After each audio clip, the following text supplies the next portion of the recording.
In de heren van Reensma wordt nog druk werken aan de inrichting, voordat Montejoen de officiële opening is.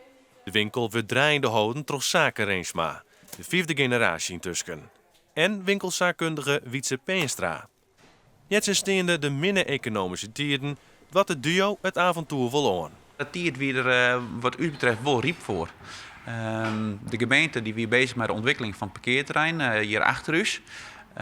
En Gerk-Jan Rinsma, de directeur-eigenaar van de Rinsma Fashion Plaza, die is er al zo hier lang bezig mee om het mee te ontwikkelen. En dat die crisis dan nou op het stutje zit, komt voor u eigenlijk wel goed uit. Hè? Wij kennen dadelijk gasje aan.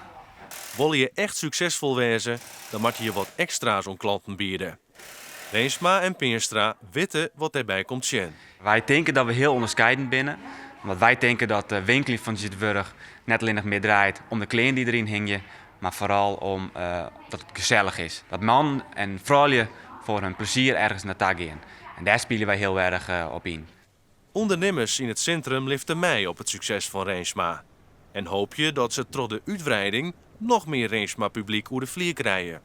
Het succes wat Reensma doet en wat hij hier bouwt, dat is natuurlijk geweldig voor Gardiek.